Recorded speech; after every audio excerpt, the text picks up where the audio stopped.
Hello everyone, welcome back to Parcham. I am पूजा।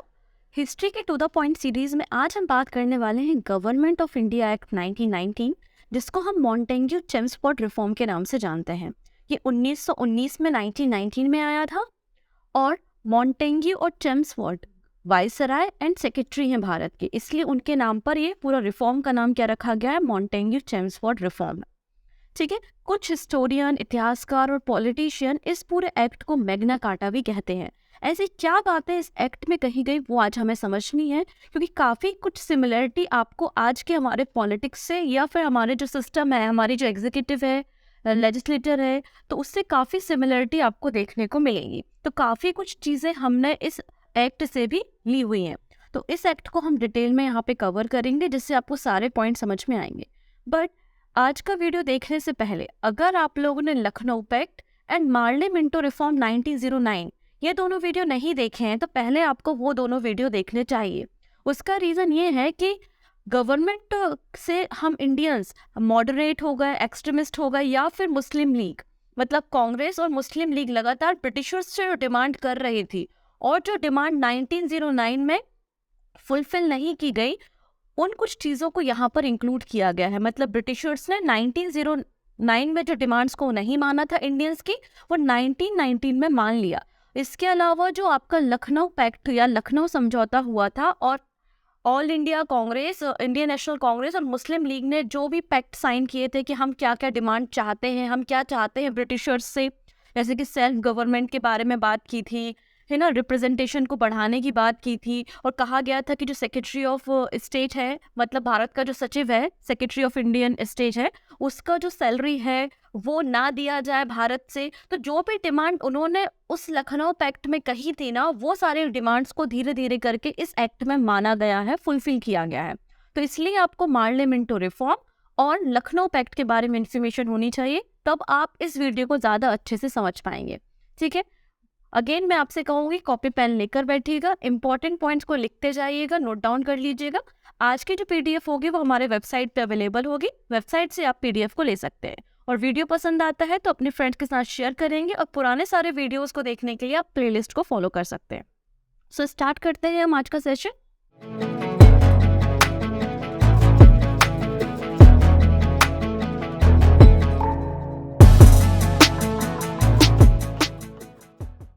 सबसे पहली बात हुआ ये था, कुछ पुरानी घटनाएं हम देखते हैं इस एक्ट पे आने से पहले। तो हम सभी को पता है कि 1906 में क्या हुआ था, मुस्लिम लीग का फॉर्मेशन हुआ था, और मुस्लिम लीग ने डिमांड की थी कि वो एक सेपरेट इलेक्टोरल चाहते हैं। ठीक है। ये डिमांड इन्होंने मिंटो साहब से की थी। इन्होंने ये डिमांड किससे रखी थी, मिंटो से रखी थी, और कहा था कि जो आपकी वायसराय की एग्जीक्यूटिव काउंसिल है उसमें 2 इंडियन होने चाहिए, एक मुस्लिम होना चाहिए और एक हिंदू होना चाहिए। ठीक है। उसके बाद क्या होता है, आपका मार्ले मिंटो रिफॉर्म मतलब 1909 का एक्ट आता है। तो इसमें एक डिमांड तो मान ली जाती है कि सेपरेट इलेक्टोरल दिया जाता है मुस्लिम कम्युनिटी को, बट जो एग्जीक्यूटिव काउंसिल की बात हो रही है कि एग्जीक्यूटिव काउंसिल में 2 भारतीय होने चाहिए, तो 2 भारतीय नहीं रखे जाते, केवल एक ही इंडियन को रखा जाता है। सत्येंद्र सिन्हा वो पहले इंडियन होते हैं जो वायसराय की एग्जीक्यूटिव काउंसिल में शामिल होते हैं। ठीक है। इसके अलावा आप देखेंगे यहाँ पर जो लेजिस्लेटिव असेंबली थी उसकी संख्या, उसमें मेंबर कितने थे, मैक्सिमम 60 मेंबर्स थे। और ऑल इंडिया मुस्लिम लीग या इंडियन नेशनल कांग्रेस, मतलब इंडियंस चाहते थे कि जो रिप्रेजेंटेशन है इंडियंस का वो इंक्रीज हो, और कितना हो, 150 हो, ऐसा वो चाहते थे। जबकि मार्ले मिंटो रिफॉर्म में सीट्स कितनी थी, मेंबर की संख्या लेजिस्लेटिव काउंसिल में कितनी थी, 60 थी, और ये लोग चाहते कितने थे, 150 चाहते थे। उन 150 में से भी ये लोग क्या चाहते थे, लखनऊ पैक्ट में क्या कहा था कि 150 मेंबर्स में भी 75 कौन होने चाहिए, 75 इंडियंस होने चाहिए, और उन 75 का भी 1/3 मतलब 25 कौन होना चाहिए, मुस्लिम होना चाहिए, और मुस्लिम के लिए सेपरेट इलेक्टोरल होना चाहिए। ये बात कहाँ की गई थी, लखनऊ पैक्ट में कही गई थी। ठीक है। तो उन सारी बातों को ध्यान में रखते हुए ये 1919 का मॉन्टेग्यू चेम्सफोर्ड रिफॉर्म लाया गया। इसके अलावा भारत के लोगों की एक्सपेक्टेशन बहुत ज़्यादा थी। क्यों बहुत ज़्यादा थी, क्योंकि 1914 में वर्ल्ड वॉर 1 स्टार्ट हुआ था, और हमारे जो इंडियन सोल्जर्स थे, भारतीय थे, उन्होंने बहुत साथ दिया था ब्रिटिशर्स का इस फाइट में, इस वॉर में। तो इसलिए भारतीयों की एक्सपेक्टेशन बहुत ज़्यादा थी कि हमने ब्रिटिशर्स को वॉर में सपोर्ट किया है, तो आने वाले समय में वो जो कोई एक्ट लेकर आएंगे तो उसमें इंडियंस के एडमिनिस्ट्रेशन के बारे में, उनके पॉलिटिकल रिप्रेजेंटेशन और उनकी नीड्स को ध्यान में रखा जाएगा। 1918 में ये जो आपका वॉर होती है वो ख़त्म हो जाती है और उसके एक साल बाद 1919 में मॉन्टेग्यू चेम्सफोर्ड रिफॉर्म आता है। क्लियर? अब यहाँ पे जो मॉन्टेग्यू है वो सेक्रेटरी ऑफ स्टेट है, मतलब भारत के सचिव है जो कि ब्रिटेन में रहते हैं। भारतीय सचिव है जो कि ब्रिटेन में रहते हैं। और चेम्सफोर्ड कौन है? वायसराय है भारत के, इसलिए इस पूरे एक्ट का नाम मॉन्टेग्यू चेम्सफोर्ड एक्ट कहा जाता है, रिफॉर्म कहा जाता है। इसे गवर्नमेंट ऑफ इंडियन एक्ट 1919 के नाम से भी जाना जाता है। ठीक है, ये फोर्स में कब आया था? तो 1921 में ये फोर्स में आया था। इस एक्ट में इंडियंस के रिप्रेजेंटेशन की बात कही गई थी और काफ़ी कुछ नए चेंजेस यहाँ पे देखने को मिले। नए चेंजेस को समझने से पहले एक छोटी सी बात को आपको समझना चाहिए। अच्छा, आज के समय में हमारे देश में कैसा सिस्टम है? तो आप कहेंगे कि एक पीएम होता है और हमारे स्टेट के सीएम होते हैं, ऐसा ही है ना? मतलब एक सेंट्रल गवर्नमेंट होती है, जिसके पास थोड़ी ज़्यादा पावर है और स्टेट गवर्नमेंट्स होती हैं। हर एक राज्य में अपनी एक स्टेट गवर्नमेंट होती है, लेकिन स्टेट गवर्नमेंट के पास भी कानून बनाने के अधिकार है। और वो अधिकार कहाँ पर है? स्टेट लिस्ट में, क्योंकि हमने कौन से विषय पे, कौन से सब्जेक्ट पे कौन कानून बनाएगा, इसके लिए हमने अलग अलग लिस्ट बना के रखी है। कॉन्करेंट लिस्ट है, स्टेट लिस्ट है और सेंट्रल लिस्ट है, यूनियन लिस्ट जिसे आप बोलते हैं। तो यूनियन लिस्ट पे कानून कौन बनाता है? सेंट्रल गवर्नमेंट बनाती है। स्टेट लिस्ट के जो सब्जेक्ट होते हैं उस पर कानून कौन बनाता है? स्टेट गवर्नमेंट बनाती है। वैसे ही कॉन्करेंट लिस्ट जो होती है, समवर्ती सूची, उसके विषयों पे कानून कौन बनाता है? तो सेंट्रल गवर्नमेंट भी बना सकती है और स्टेट गवर्नमेंट भी बना सकती है। ये आज का सिनेरियो है। तो उस समय भी एक तो सेंट्रल गवर्नमेंट हुआ करती थी और यहाँ पे सेंट्रल गवर्नमेंट के अलावा छोटे छोटे क्या थे? प्रोविंस थे, है ना, प्रांत जिनको आप बोल सकते हैं, प्रांत। तो प्रांतों की अपनी अलग गवर्नमेंट हुआ करती थी, जिसे हम प्रोविजनल गवर्नमेंट कहेंगे। तो एक सेंट्रल गवर्नमेंट हो गए और एक प्रोविंस की गवर्नमेंट हो गई। जैसे कि आज हमारे देश में सेंट्रल गवर्नमेंट है और स्टेट गवर्नमेंट है, बिल्कुल वैसे ही आप इसको समझेंगे। तो पहले में ये जो प्रांत है ना, ये जो प्रोविंस है, इसमें किस तरीके का एडमिनिस्ट्रेशन था, किस तरीके से एग्जीक्यूटिव बॉडी काम करेगी, किस तरीके से लेजिस्लेटर काम करेगा, पहले हम इस प्रांतों के बारे में बात कर लेते हैं, फिर हम सेंट्रल गवर्नमेंट के ऊपर चर्चा करेंगे। तो बेसिकली 4 पॉइंट हम यहाँ पे डिस्कस करेंगे। कौन कौन से 4 पॉइंट हम डिस्कस करेंगे? पहली बात हम करेंगे ये प्रोविंशनल लेजिस्लेटर, मतलब जो आपके प्रोविंस में, जो आपके प्रांतों में सरकार है, उसका एग्जीक्यूटिव और उसका लेजिस्लेटर कैसा है, मतलब उसकी विधायिका और उसकी कार्यपालिका कैसी है। इसके अलावा सेंट्रल गवर्नमेंट में आपका कार्यपालिका और विधायिका, मतलब लेजिस्लेटर और एग्जीक्यूटिव कैसी है। तो टोटल 4 पॉइंट यहाँ पर हो जाएंगे। क्लियर? अब यहाँ पे देखिएगा, इस एक्ट आने से पहले, जो गवर्नमेंट ऑफ इंडिया एक्ट 1919 आया है, उसके पहले अगर हम बात करें तो मार्ले मिंटो के रिफॉर्म के समय हमारे देश में 7 प्रोविंस थे, मतलब 7 प्रांत थे। वो 7 प्रांत कौन कौन से थे? United province, Madras, Bombay, Burma, Assam, Bengal and Punjab. ये जब गवर्नमेंट ऑफ इंडिया एक्ट आता है 1919 का, इस एक्ट के बाद 2 और प्रोविंस को, 2 और प्रांतों को जोड़ दिया जाता है, Bihar and Orissa and central province. तो अब टोटल नंबर ऑफ प्रोविंस आप यहाँ पे देख सकते हैं, इनकी संख्या बढ़ गई है और इन सब की अपनी सरकार होगी, अपनी एक गवर्नमेंट होगी। अब ये गवर्नमेंट रन कैसे होगी, इसके लिए यहाँ पे डायरकी को इंट्रोड्यूस किया गया। तो बहुत इंपॉर्टेंट पॉइंट है, किस एक्ट के जरिए प्रोविंस में डायरकी, मतलब डुअल गवर्नमेंट की शुरुआत हुई। तो डायरकी या फिर डुअल गवर्नमेंट की शुरुआत किस लेवल पे? प्रोविंशियल लेवल पे, प्रांतों के स्तर पर गवर्नमेंट ऑफ इंडिया एक्ट 1919 से शुरू हुई थी। अभी डायरकी क्या होती है, जिसको हम डुअल सेट ऑफ गवर्नमेंट कहते हैं। डुअल सेट ऑफ गवर्नमेंट में क्या होता है कि कोई भी डिस्प्यूट ना हो कि कौन से सब्जेक्ट पे कानून कौन बनाएगा, एडमिनिस्ट्रेशन कैसे होगा। तो इसलिए जो पूरे सब्जेक्ट होते हैं उनको तो अलग अलग कैटेगरी में डिवाइड कर दिया जाता है। तो गवर्नमेंट ने क्या किया, यहाँ पे जो प्रोविंस है, जो आपके प्रांत है ना, जो आपके प्रांत है, जैसे कि स्टेट की बात कर ली हमने, जो आपके प्रांत है, तो इस प्रांत में आप किस तरीके से कानून बनाएंगे और कौन से सब्जेक्ट पे कौन कानून बनाएगा, इसके लिए 2 लिस्ट बनाई। एक है आपके रिजर्व सब्जेक्ट और एक है आपके ट्रांसफरेबल सब्जेक्ट। ठीक है, तो 2 प्रकार की लिस्ट हमने बना दी, एक है रिजर्व सब्जेक्ट और एक है ट्रांसफरेबल सब्जेक्ट। नाम से समझ में आ रहा है कि जो रिजर्व सब्जेक्ट होंगे उसको कानून बनाने का काम किसका होगा? ब्रिटिश गवर्नर का होगा। उस पर्टिकुलर प्रोविंस में, उस प्रांत में जो गवर्नर है, वो इन रिजर्व जो सब्जेक्ट है ना, उन पे कानून बनाने का काम करेगा। बाकी जो ट्रांसफरेबल सब्जेक्ट है, उन पे कानून कौन बनाएगा? मिनिस्टर। जो इस प्रोविंस के मिनिस्टर्स हैं, है ना, इंडियन मिनिस्टर हैं, जिसमें इंडियन भी शामिल है, वो इन सब्जेक्ट पे कानून बनाने का अधिकार रखेगा। तो इस तरीके से यहाँ पे जो पावर्स थी, किस तरीके से गवर्नमेंट को रन होना है, आपने दो अलग अलग कैटेगरी में डिवाइड कर दिया। कुछ सब्जेक्ट पे कानून गवर्नर बना रहे हैं, कुछ सब्जेक्ट पे कानून उस पर्टिकुलर प्रोविंस के मिनिस्टर्स बना रहे हैं, जिसमें इंडियंस भी इंक्लूड है। तो इस तरीके से आपने क्या किया, पावर का डिस्ट्रीब्यूशन किया, इसलिए हम इसे डुअल सिस्टम बोल रहे हैं, इसलिए इसे हम डायरकी बोल रहे हैं। द्वैध शासन भी हिंदी में से बोला जाता है। तो गवर्नमेंट ऑफ इंडिया एक्ट 1919 से हमने प्रोविंस पे मतलब प्रांतों में डायरकी की शुरुआत की थी। क्लियर। अब यहाँ पे जो सेंट्रल सब्जेक्ट थे, मतलब आप दो सब्जेक्ट की बात हो रही है, एक सेंट्रल सब्जेक्ट है और एक प्रोविंशियल सब्जेक्ट है। सेंट्रल सब्जेक्ट कितने हैं, 47 है, और ये तो सेंट्रल गवर्नमेंट इस पे कानून बनाएगी, सेंट्रल गवर्नमेंट इस पे कानून बनाएगी, प्रोविंसों का इनसे कोई लेना देना नहीं है। अब प्रोविंशियल सब्जेक्ट कितने हैं, 50 है। उन 50 सब्जेक्ट को दो कैटेगरी में डिवाइड किया है, एक ट्रांसफरेबल सब्जेक्ट है और एक रिजर्व सब्जेक्ट है। रिजर्व सब्जेक्ट जो होते हैं उस पर कानून बनाने का काम कौन करता है, गवर्नर और उसकी एग्जीक्यूटिव काउंसिल। और जो ट्रांसफरेबल सब्जेक्ट होते हैं उसमें इंडियन मिनिस्टर्स भी इंक्लूड होते हैं। कौन से सब्जेक्ट होंगे, तो आप अगर रिजर्व कैटेगरी देखेंगे तो उसमें press, revenue, minting, printing, police, agriculture, dispute settlement, है ना, ये सारे जो भी सब्जेक्ट होंगे उसको हम रिजर्व लिस्ट में शामिल करेंगे। और ट्रांसफर्ड लिस्ट में कौन होगा, लोकल सेल्फ गवर्नमेंट है, पब्लिक वर्क है, आपको साफ सफाई करवानी है, नाली बनवानी है, कुएं खुदवाने हैं, कोई कंपनी अगर बननी है तो उसके लिए परमिशन देनी है ना, रिसर्च वर्क कराना है, तो ये सब जो वर्क आते हैं वो ट्रांसफर्ड लिस्ट में आते हैं। तो इस तरीके से काम शुरू हुआ। अगली बात करेंगे लेजिस्लेटर के बारे में। तो यहाँ पे जो प्रोविंस गवर्नमेंट है उसका लेजिस्लेटर मतलब उसकी विधायिका को एक्सपांड किया गया और 70% यहाँ पे जो मेंबर्स थे वो इलेक्टेड थे। मतलब पहली बार यहाँ पे इलेक्शन का मामला सामने आया है। मतलब इसी एक्ट के अंतर्गत पहली बार डायरेक्ट इलेक्शन की शुरुआत हमारे देश में हुई थी। तो अगर आपसे पूछ लिया जाए डायरेक्ट इलेक्शन की शुरुआत किस एक्ट से हुई थी, तो आपका आंसर होना चाहिए गवर्नमेंट ऑफ इंडिया एक्ट 1919 से हमारे देश में डायरेक्ट इलेक्शन की शुरुआत हुई थी। ठीक है, लेकिन ये डायरेक्ट इलेक्शन ऐसे नहीं थे कि सभी लोग आ जाओ और सभी लोग वोट करो, ना बाबा ना।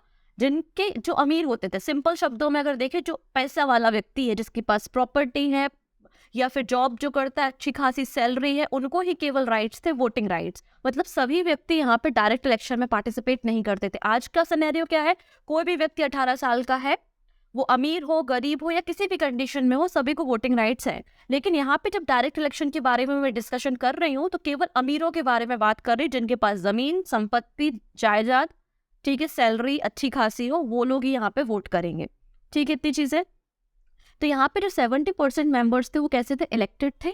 और उसमें भी यहाँ पे जो मुस्लिम कम्युनिटी के लिए सीट रिजर्व थी, उसमें कैसा इलेक्शन होता था, तो सेपरेट इलेक्टोरल की व्यवस्था यहाँ पे की गई थी।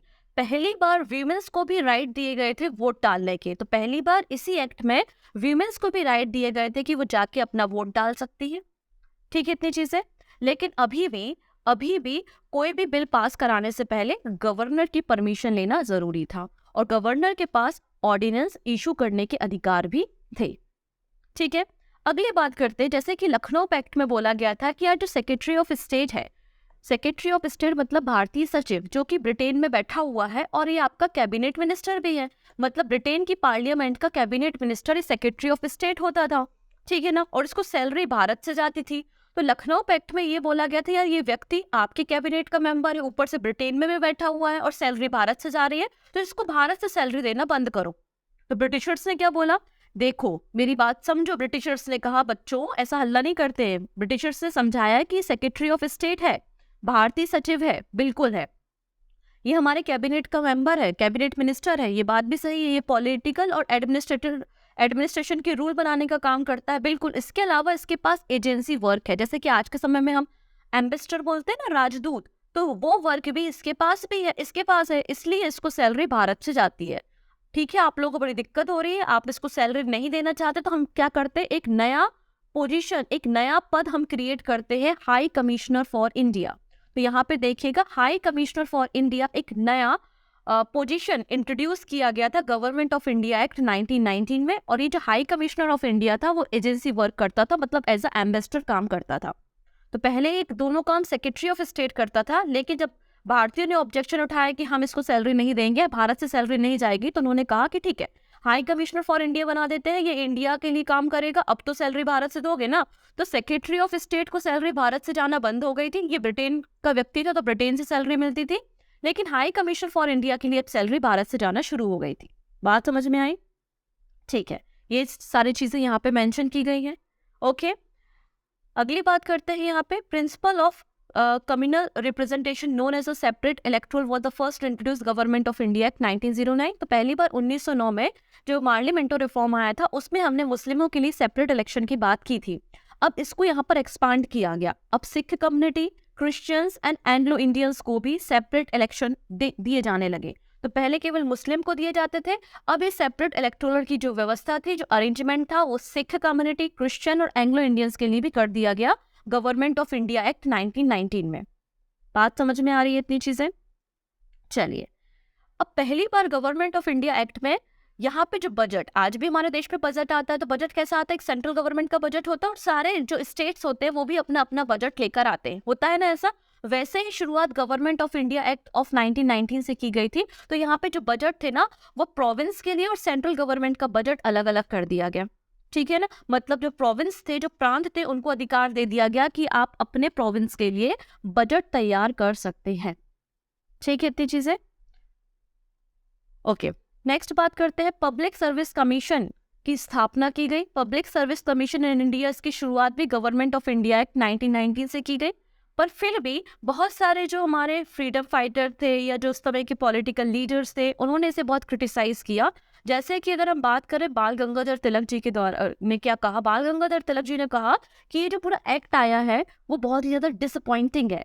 ठीक है, तो इनका एक स्टेटमेंट है, unworthy and disappointing a sunless dawn. ये बाल गंगाधर तिलक जी का स्टेटमेंट है। ऐसा का ऐसा स्टेटमेंट छपा हुआ एग्जाम में आ चुका है, इसलिए इस स्टेटमेंट को मैंने भी यहाँ पे छाप दिया, आप इसको याद रखेंगे।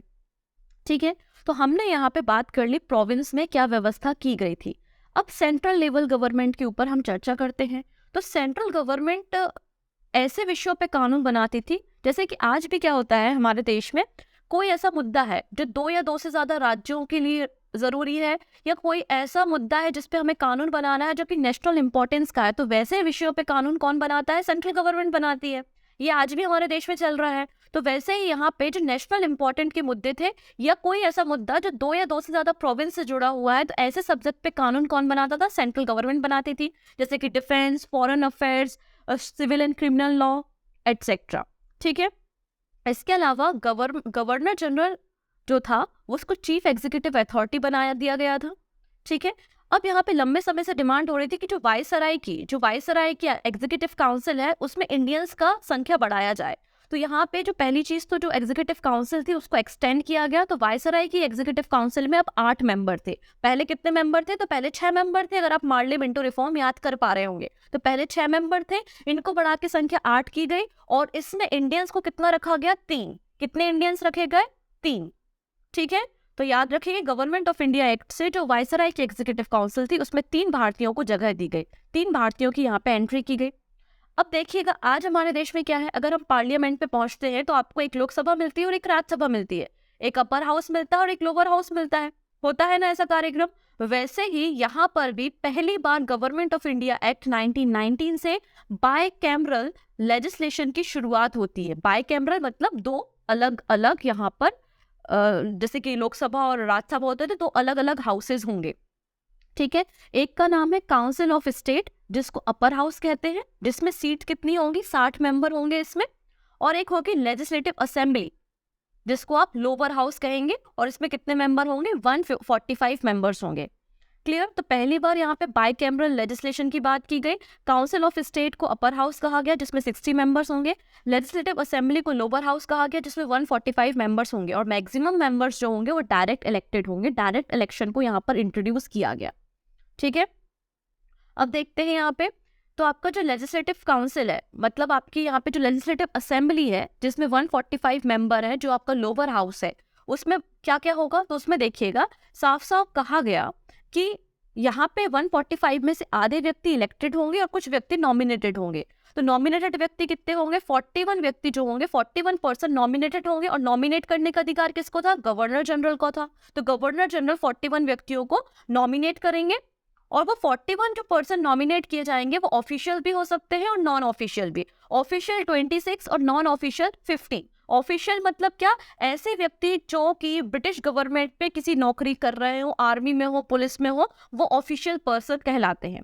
इसके अलावा इलेक्टेड मेंबर्स तो 104 इलेक्टेड होंगे, वो भी डायरेक्ट इलेक्शन होगा इन लोगों का। इससे पे आपको सीट रिजर्व कर दी गई सिख के लिए, landlord, European, Muslim and general. तो यहाँ पे भी आप देखेंगे सीट का रिजर्वेशन कर दिया गया था कि इस सीट पे इतने व्यक्ति यहाँ पे चुनाव लड़ेंगे। ठीक है, नेक्स्ट है काउंसिल ऑफ स्टेट। अच्छा, एक और चीज यहाँ पे बता दूं, जो आपका यहाँ पे लोअर हाउस है, मतलब आपका जो असेंबली है, लेजिस्लेटिव असेंबली, इसका टेन्योर कितना होगा? इसका टेन्योर 3 साल का होगा, इसका टेन्योर 3 इयर्स का होगा। 3 साल के लिए लोग चुने जाएंगे। वहीं अगर अपर हाउस के बारे में बात करें, काउंसिल ऑफ स्टेट, तो काउंसिल ऑफ स्टेट का जो टेन्योर होगा वो 5 ईयर का होगा। कितना होगा? 5 सालों का होगा अपर हाउस का। अपर हाउस में कितने मेंबर होंगे? 60 व्यक्ति होंगे, जिनमें से 27 नॉमिनेट होंगे। नॉमिनेशन किसके द्वारा होगा? गवर्नर के द्वारा। एंड इलेक्टेड व्यक्ति 33 होंगे। उन 33 में भी जनरल 16, मुस्लिम 11, यूरोपियन 3 और सिख कम्युनिटी के 1। मतलब आप देख सकते हैं एंग्लो इंडियंस हो गए, क्रिश्चियंस हो गए, मुस्लिम हो गए, सिख हो गए, इन लोगों के लिए सेपरेट इलेक्टोरल की व्यवस्था कर दी गई थी। ठीक है, तो आपको ये समझ में आया कि सेंट्रल गवर्नमेंट में लेजिस्लेशन कैसे काम कर रहा है। अब दोनों लेजिस्लेशन के बारे में बात कर लेते हैं। तो दोनों जो हाउसेज हैं उनके पास सिमिलर और इक्वल पावर्स होंगे। कोई भी बिल जैसे आज भी पास करते तो लोकसभा से पास करते हैं हम बिल, फिर राज्यसभा से बिल पास करते हैं, और दोनों हाउसेज से बिल का पास होना जरूरी होता है। तो वैसे ही यहाँ पर भी जो बिल इंट्रोड्यूस किया जाएगा वो दोनों हाउसेज से पास कराना जरूरी होगा। ठीक है, बजट जो आएगा वो दोनों हाउसेज में सेम डे पे प्रेजेंट किया जाएगा। ठीक है, और जो मनी बिल होंगे वो पहले लोअर हाउस में इंट्रोड्यूस किए जाएंगे, उसके बाद अपर हाउस में इंट्रोड्यूस किए जाएंगे। ठीक है, इसके अलावा केवल और केवल लेजिस्लेटिव असेंबली जो होगी उसके पास वोटिंग राइट्स होंगे। वोटिंग ऑन ग्रांट्स पे वोट करने का अधिकार किसके पास होगा? लेजिस्लेटिव असेंबली के पास होगा। ये बात यहाँ पे की गई। अब होता है क्या है, कई बार कोई बिल पास हो रहा है, कोई बिल इंट्रोड्यूस हुआ, अपर हाउस ने पास कर दिया, लोअर हाउस ने नहीं किया, या लोअर हाउस ने पास कर दिया या अपर हाउस ने नहीं किया, तो ऐसे में एक डेडलॉक की कंडीशन हो जाती है। तो उसके केस में आज के समय में हमारे देश में क्या प्रोविजन है? तो आज के समय हमारे देश में है ज्वाइंट सिटिंग। तो वैसे ही यहाँ पे भी बोला गया कुछ बातें, जैसे कि यहाँ पे बोला गया कि हम 3 इंस्ट्रूमेंट यहाँ पे लॉन्च कर रहे हैं जो कि रिजॉल्व करेंगे डेडलॉक की condition. Joint committee, joint conference and joint sitting. ठीक है, तो ज्वाइंट कमिटी, ज्वाइंट कॉन्फ्रेंस और ज्वाइंट सिटिंग के जरिए हमें डेडलॉक की कंडीशन को सॉल्व करेंगे। नेक्स्ट बात करेंगे financial power. For the first time यहाँ पे प्रोविंशियल बजट इंट्रोड्यूस किया गया था separately from the central budget. मतलब सेंट्रल बजट अलग आएगा और प्रोविंशियल बजट अलग आएगा। जो प्रोविंशियल लेजिस्लेटर है उसके पास अधिकार होंगे कि वो अपना खुद का बजट तैयार कर सकती है। बजट यहाँ पे 2 प्रकार के होंगे, वोटेबल एंड नॉन वोटेबल। ठीक है, ये बात यहाँ पे कही गई थी। ओके, इतनी चीजें। चलिए नेक्स्ट बात करते हैं क्वालिफिकेशन फॉर वोटिंग। अब डायरेक्ट वोट की बात तो कर दी, डायरेक्ट इलेक्शन की बात तो कर दी। अब कौन व्यक्ति यहाँ पे वोट करेगा? तो जैसे कि मैंने स्टार्टिंग में कहा था, जो अमीर व्यक्ति है, ठीक है ना, 1 should have property with rental value, taxable income हो और land revenue at least 3000 per year हो। ठीक है, पास्ट एक्सपीरियंस हो लेजिस्लेटिव काउंसिल में, must have membership of university senate, hold certain office in local bodies and have some specific titles. तो ऐसे व्यक्ति ही केवल वोट कर सकते थे, सभी लोगों को वोट करने का अधिकार नहीं था। सो आई थिंक आपको यहाँ पे समझ में आ गया होगा कि गवर्नमेंट ऑफ इंडिया एक्ट 1919 में क्या सारी बातें कही गई, और साथ ही साथ क्या कहा गया, ये हम कानून बना रहे हैं, 1921 में ये फोर्स में आ गया है। उसके 10 साल बाद हम एक कमीशन बनाएंगे जो भारत में आएगा और इस एक्ट को चेक करेगा कि सही तरीके से काम हो रहा है या नहीं, या कोई चीज यहाँ पे रिवाइज करने की जरूरत है। तो ये मॉन्टेग्यू चेम्सफोर्ड रिपोर्ट जो आई थी उसको 10 साल के बाद उसे रिव्यू करना था, और रिव्यू करने के लिए क्या बनाया गया था? साइमन कमीशन बनाया गया था। तो साइमन कमीशन का क्या हुआ, कौन मेंबर्स थे, क्या उन्होंने अपना ओपिनियन दिया, वो सारी बातें आने वाले वीडियो में हम डिस्कस करेंगे। तो जाते जाते क्वेश्चन का आंसर आप करते जाइएगा। क्वेश्चन आपको स्क्रीन पे अभी दिख जाएगा। तो यहाँ पे एक छोटा सा आपको डायग्राम दिख रहा है कि मॉन्टेग्यू चेम्सफोर्ड रिफॉर्म में क्या क्या हुआ। तो बाइकैमरल सिस्टम आया, lower house and upper house आया, पब्लिक सर्विस कमीशन को सेटअप किया गया, इसका लिमिटेड फ्रेंचाइज मतलब कुछ सर्टेन लोगों को ही डायरेक्ट वोट करने का अधिकार था। सेक्रेटरी ऑफ स्टेट को भारत से अब पेमेंट नहीं होती थी, ब्रिटेन ही इसको पेमेंट करता था। ठीक है, प्रोविजन ऑफ 2 लिस्ट, यहाँ पे 2 लिस्ट के प्रोविजन किए गए, सेंट्रल एंड प्रोविंशियल। प्रोविंशियल में भी रिजर्व लिस्ट थी और ट्रांसफरेबल लिस्ट थी।